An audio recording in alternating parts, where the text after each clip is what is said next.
बिस्मिल्लाहिर्रहमानिर्रहीम।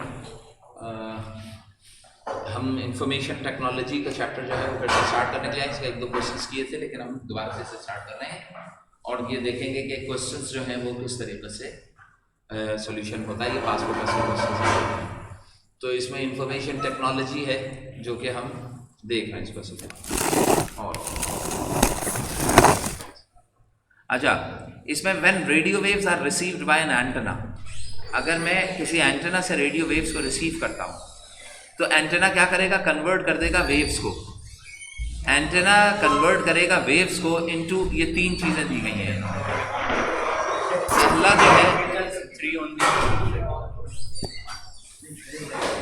पहला, अच्छा देखें ये कैसे बताया जा रहा है कि ये आपके पास एक एंटेना लगा हुआ है, ठीक है। ये एक एंटेना इसमें इंस्टॉल्ड है। इस एंटेना के साथ हो ये रहा है कि यहाँ पे इलेक्ट्रोमैग्नेटिक वेव्स आ रही हैं और इस वेव बेटा आहिस्ता, इलेक्ट्रोमैग्नेटिक वेव्स जो हैं वो स्ट्राइक कर रही हैं एंटेना पे। अच्छा, ये इलेक्ट्रोमैग्नेटिक वेव चली कैसे होंगी, किसी ट्रांसमीटर से ट्रांसमिट की गई होंगी। हो सकता है कि वो आपका कोई साउंड मैसेज हो जो कि ट्रैवल कर रहा है हवा में in form of electromagnetic wave. जब ये एंटेना से टकराएंगे तो चूंकि ये इलेक्ट्रोमैग्नेटिक वेव्स हैं, when it strikes with antenna, antenna metal wire की तरह होगा, तो इस एंटेना में क्या चीज बिल्डअप होगा, करंट बिल्डअप हो जाएगा, इलेक्ट्रिक करंट बिल्डअप होगा। जो वेव की स्ट्रेंथ फ्लक्चुएशन होगी, कैरेक्टरिस्टिक होगी, वही इस करंट की कैरेक्टरिस्टिक। वो करंट ट्रेवल करता हुआ नीचे आएगा। नीचे एक कंपोनेंट होता है जिसे हम कहते हैं A to DC। क्या कहते हैं?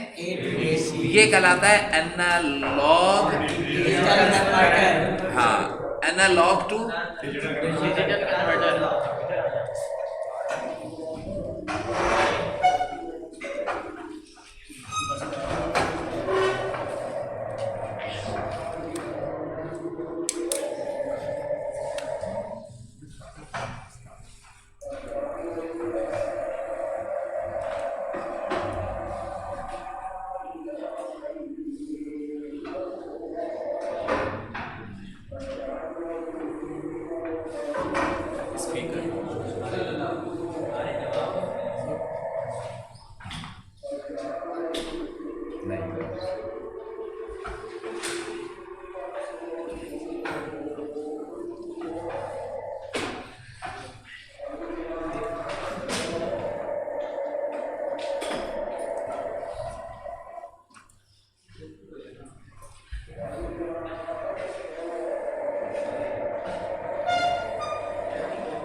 खैर, हमने ये चीज़ देखी कि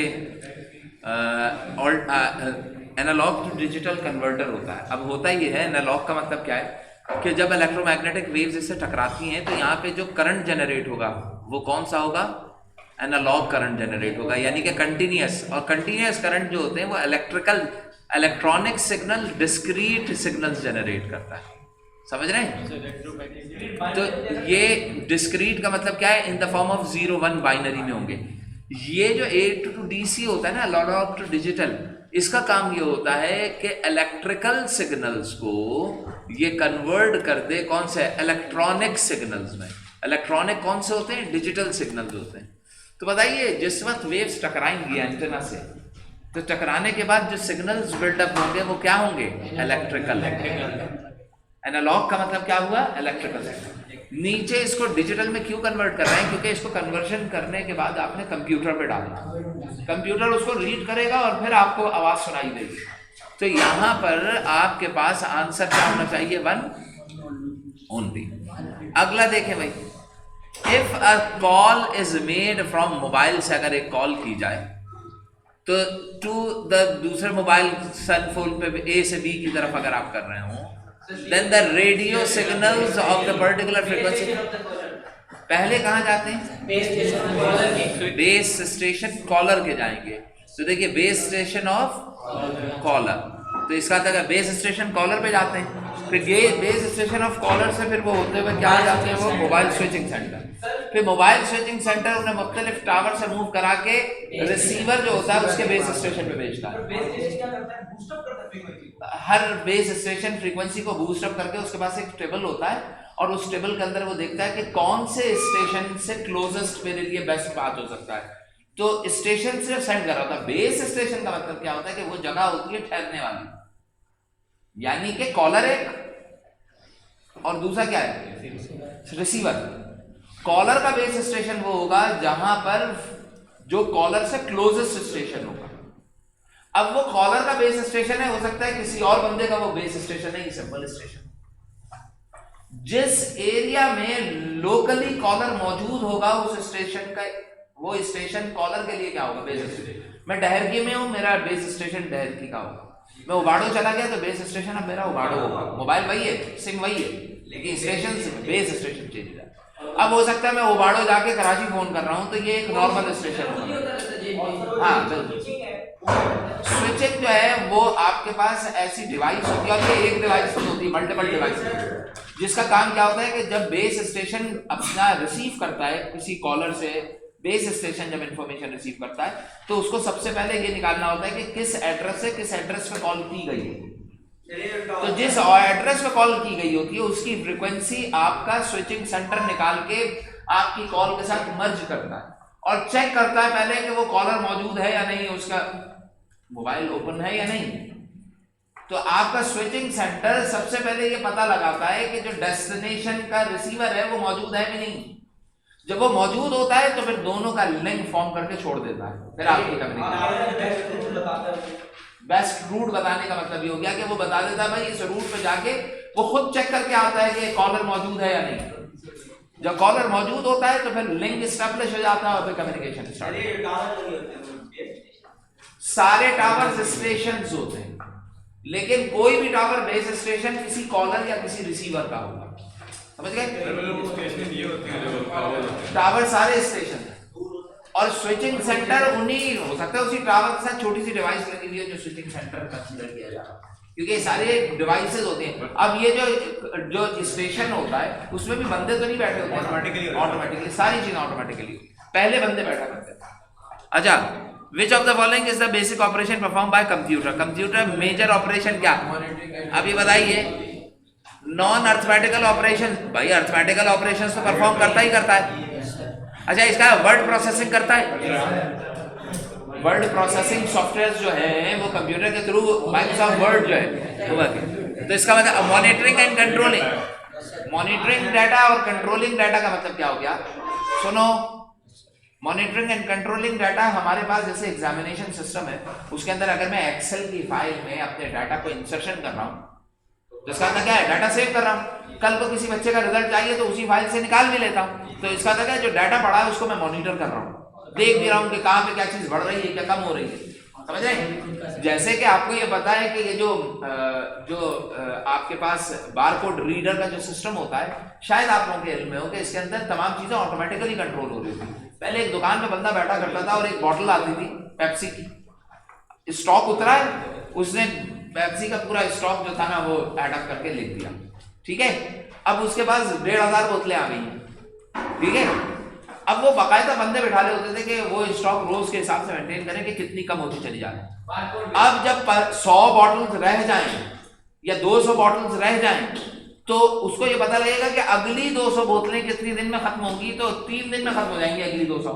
तो इसका मतलब क्या है कि वो अपने मॉनिटरिंग के लिए कंप्यूटर के ऊपर ये कंडीशन लगाएगा कि जब बॉटल की क्वांटिटी लेस देन 200 रह जाए तो क्या परफॉर्म करे कि वो मेल जनरेट करे और मेल सेंड कर दे, रिक्वेजिशन सेंड कर दे बॉटल के बाद ताकि उसके पास चली जाए।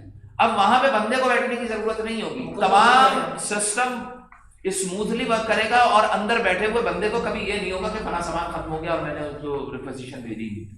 समझ रहे हैं? तो ये कहलाती है कंट्रोलिंग एंड मॉनिटरिंग। मॉनिटर भी हो रहा है और कंट्रोल भी कर रहा है विद द हेल्प ऑफ क्या? कंप्यूटर। तो ये दो काम 1 और 3 जो है ये परफॉर्म होते हैं। ठीक है? To collect information for special purpose. अगर मैं इंफॉर्मेशन को क्या कर रहा हूं? कलेक्ट कर रहा हूं किसी खास मकसद के लिए, special purpose. Store it in, और फिर मैं उस इंफॉर्मेशन को कंप्यूटर में क्या कर रहा हूँ? स्टोर एंड रिट्रीव, और मैं उस बाद में उसको बाहर भी निकाल रहा हूँ जब मुझे जरूरत पड़े। तो बताइए ये क्या कर? Data managing. एक वर्ड प्रोसेसिंग का मतलब क्या है? We have a document and we want to publish it in a proper और बेस्ट वे। तो वर्ड के अंदर जो बेहतर तरीके से आप उसको टाइप करेंगे, उसके अंदर फॉर्मेशन, फॉन्टिंग अप्लाई करेंगे, साइज, ये सब, ये कहलाता है वर्ड। अब मसलन मुझे अगर नॉवल लिखना है, मुझे अगर कहीं पे कोई बुक को पब्लिश करना है, तो वहां पे मैं क्या यूज करूंगा? Data managing. ठीक है? कम्युनिकेशन टेक्नोलॉजी कौन सी होगी? जब मेरे पास डाटा वाटा सब कुछ आ गया, अब मैंने इसको ट्रांसमिट करना है, तो उसके लिए ट्रांसमिशन के लिए ट्रांसमिशन यूनिट्स वगैरह होंगे सारे। मोडेम के ऊपर डाटा डालूंगा, वो जाएगा राउटर पे, राउटर बाकी राउटर्स पे भेजेगा, बेस स्टेशन पे पहुंचेगा, स्विचिंग होगी, ये कहानी वो कहानी दूसरी कहानी। ये कहलाता है वे ऑफ कम्युनिकेशन। ठीक है? तीसरा क्या है? Monitoring and controlling. यानी कि डाटा को मॉनिटर करने का मतलब क्या है? मैं चेक कर रहा हूं कि बॉटल की क्वांटिटी कम हो रही है, तो अभी किस लेवल पे आई है। एक अस्सलाम वालेकुम। अच्छा, बेनाफ्लेक्स, तुम देखो, तुम अगर पेन लिए हुए हो तो नाम लिख लो। पेन अगर हाथ में है तो नाम लिख के उसके ऊपर उसको मैसेज कर दो। सिर्फ एक नाम है स्टैंडीज 3 के नाम से, PDS PSD स्टैंडीज 3। अच्छा, एक है बेटा, एक है 21st सेंचुरी स्किल्स के नाम से .PSD, और एक है लोगोस के नाम से, या लोगो है, लोगोस है .PSD। अच्छा, ये दो मुझे उसने दिए थे। एक मिनट, एक ये हो गया, एक वो हो गया, स्टैंडीज 3 और क्या 21st है, यही दो थे। नहीं, इसमें एक बैनर है और एक स्टैंडी है। स्टैंडी 5x2 में बनेगी, 2x5 पर।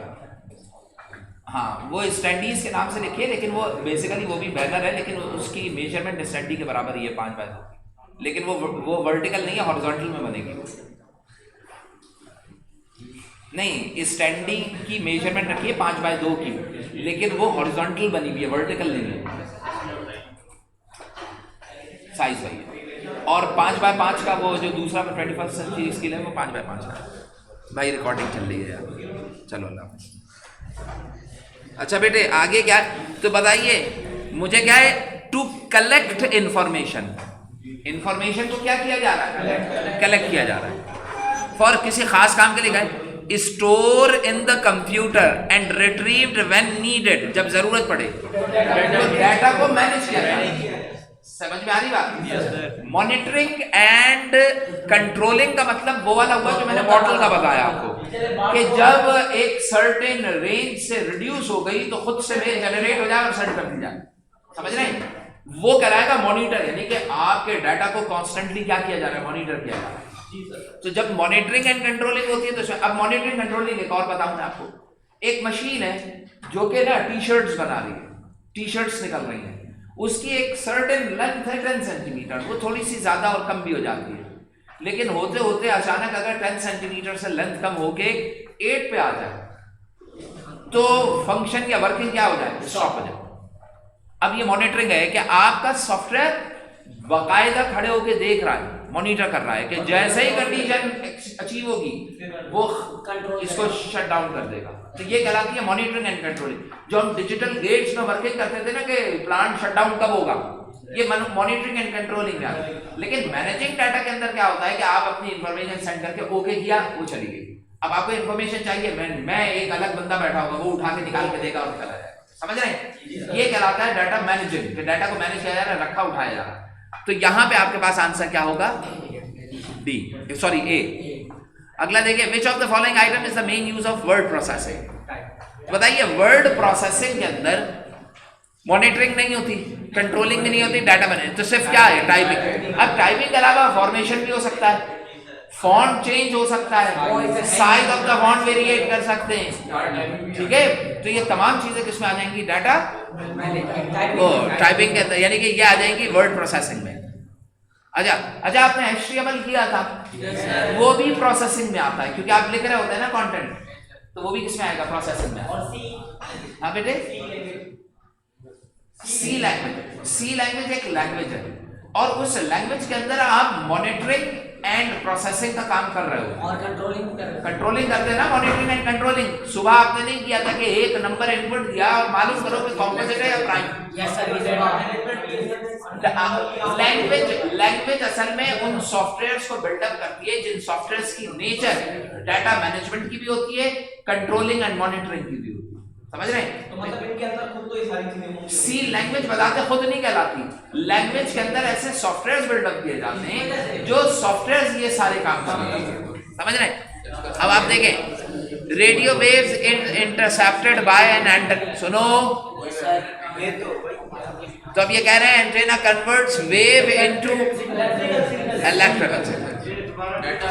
सही, रिपीट हो गया। अच्छा सुने, मैं बता दूं रिकॉर्डिंग हो रही है, अगर आवाज अपनी कम कर लें तो चीज समझ में आएगी। डिस्कशन ना करें, अगर बात कर रहा हूं तो बहुत स्लो कीजिए। अच्छा सुने, नेक्स्ट क्या है, विच of the following is not communication device. और टेली कम्युनिकेशन या कम्युनिकेशन डिवाइसेस देखें कौन कौन सी होती है। मोडेम हो गया, यानी कि हर वो डिवाइस जो कि इस काम के लिए इस्तेमाल हो रही है, डाटा की सेंडिंग या रिसीविंग के लिए ऑन द वायर मीडिया के ऊपर। ये बताइए क्या ये टेली कम्युनिकेशन हो सकती है? क्या रिमोट हो सकता है? क्यों? तो टेली कम्युनिकेशन का मतलब क्या हो गया कि आपके सिस्टम से डाटा उठ के दूसरी तरफ चला गया। अब स्विच टेली कम्युनिकेशन हो गया, राउटर टेली कम्युनिकेशन, मोडेम, लेकिन ये नहीं हो सकता, माउस नहीं हो सकता, कीबोर्ड बारकोड रीडर हो सकता है क्या? नहीं। मोबाइल फोन हो सकता है, रिमोट कॉपी नहीं। हम किसकी बात कर रहे हैं? हम डिवाइस की बात कर रहे हैं, डिजिटल इलेक्ट्रॉनिक्स के। रिमोट हो सकता है, नहीं ये वो आप हाथ में ट्रेवल करा रहे हैं ना। अच्छा आगे चल, अब जरा देखे भाई, मैं इसमें एक एक करके हम देख लेते। टेलीस्कोप तो होगी नहीं होगी। टेलीस्कोप के अंदर देखें डिजिटल तो नहीं है ना, नहीं होगी तो अच्छा नॉट, हाँ तो यही। कंप्यूटर भी हो सकता है फैक्स के थ्रू और टेलीफोन। फैक्स मशीन मैं बता रहा हूँ, फैक्स मशीन के अंदर क्या था कि जैसे प्रिंटर होता है ना आपका, वहां से डेटा, उस प्रिंटर के साथ ही टेलीफोन कनेक्ट कर दिया जाता है। टेलीफोन कनेक्ट कर दिया जाता है प्रिंटर के साथ। पहले आपने जिधर फैक्स भेजना हो, डॉक्यूमेंट भेजना हो, उसको पहले कॉल की जाती है, दूसरा बंदा वहां से फोन उठाता है और दोनों डिवाइसेस को एक दूसरे से लिंक करके एक कनेक्शन एस्टैब्लिश कर देता है। ये रन टाइम कनेक्शन कहलाता है। एस्टैब्लिश हो गया, होने के बाद अब एक तरफ से डाटा यानी कि डॉक्यूमेंट को एक तरफ प्लेस करता है, वो डाटा स्कैन करके डाटा की फॉर्म में तारों में से सेंड कर देता है। दूसरी तरफ रिसीव हो गया और रिसीव करके डाटा की इंफॉर्मेशन जो होगी उसको अचीव कर जाएंगे या अटेन करेंगे। यहाँ तक बात समझ में आ गई? तो ये प्रोसेस इसमें होता है। टेलीस्कोप जो होती है वो किसके लिए इस्तेमाल होती है? वो आपके पास लाइट जो होती है ना उसके ऊपर ऑपरेट हो रही होती है। डाटा कम्युनिकेशन का कॉन्सेप्ट इसके अंदर नहीं होता। सही ख्याल कीजिएगा। नेक्स्ट देखिए भाई, which of the following is not used on? हाँ सर, लाइट के जरिए का कम्युनिकेशन मतलब होती है। लाइट के जरिए कम्युनिकेशन होने का मतलब ये हो गया कि अगर मेरे पास डाटा है और डाटा को मैं इलेक्ट्रोमैग्नेटिक वेव्स के थ्रू सेंड कर रहा हूँ जो कि इनविजिबल है, नजर नहीं आती, तो हुई तो लाइट ही ना, इनविजिबल हो गई ना। लेकिन बैकएंड के ऊपर लाइट की प्रॉपर्टी तो अटेन करते हैं।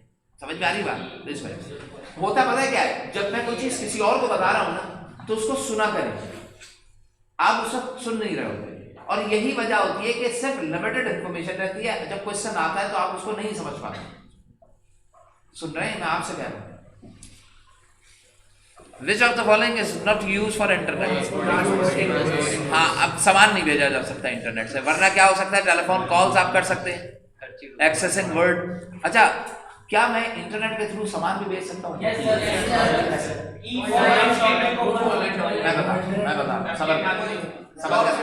मैं बता भाई देखें, वो इस तरीके से आप भेज सकते हैं कि सबसे पहले उसको भेजने के लिए सबसे पहला काम आपको ये करना पड़ेगा कि आपने एक 3D प्रिंटर जो है ना उसको डेवलप करना होगा।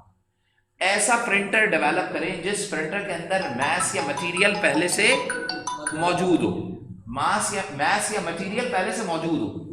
अब मेरे पास एक, सपोज कि मेरे पास एक बॉल है और या एक बॉल है जिसको मैंने construct same as it is दूसरी तरफ डेवलप करनी है।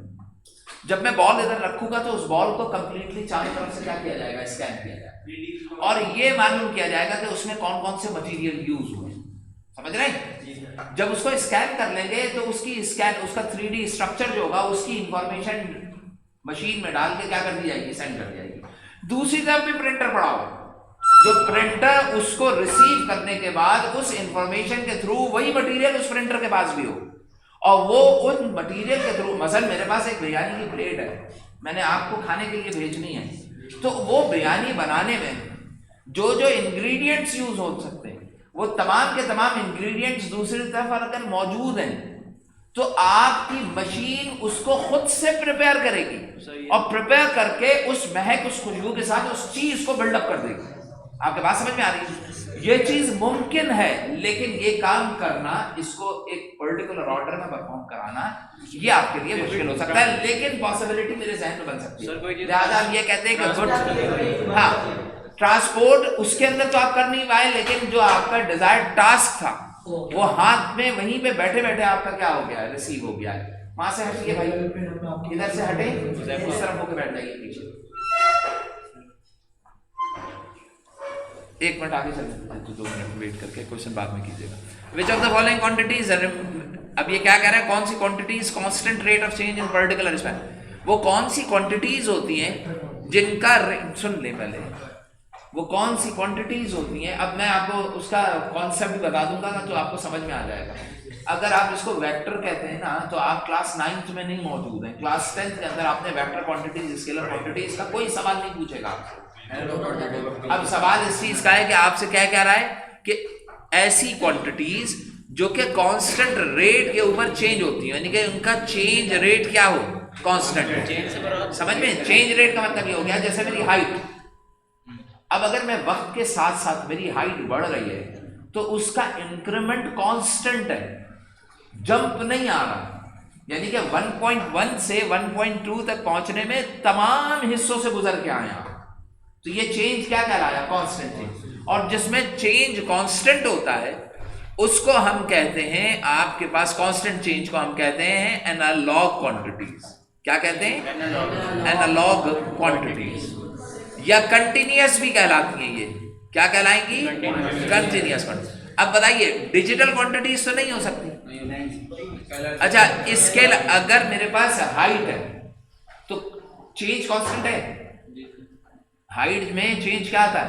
कांस्टेंट आता है। तो अब आप ये बताइए, वो कांस्टेंट स्केलर वेक्टर का तो कॉन्सेप्ट नहीं आएगा, लेकिन मेरे लिए बेस्ट क्या है? एनालॉग। क्यों? अच्छा, इसका एक और आंसर भी समझ सकते हो, उसे देखिए।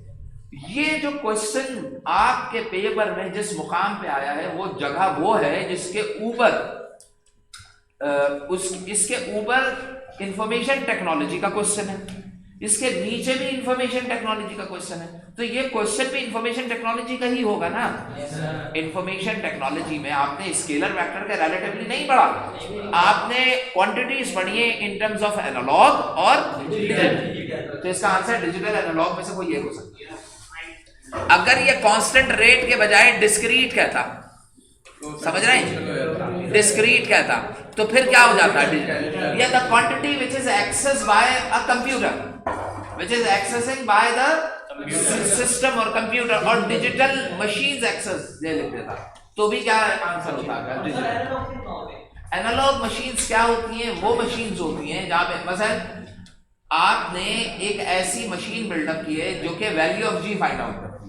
आपने एक ऐसी मशीन बिल्डअप की है जिस मशीन के अंदर आपको वोल्टेज मेजर करके बता रहा है, तो वोल्टेज की सुई फ्लोट कर रही है ना, नहीं समझ में आएगा भाई, पहले 0 पे थी, 0 से 3 पे गई है, 0 से 3 तक पहुंचने में हर पॉइंट पे इसका फ्लोट किया है या जंप किया है?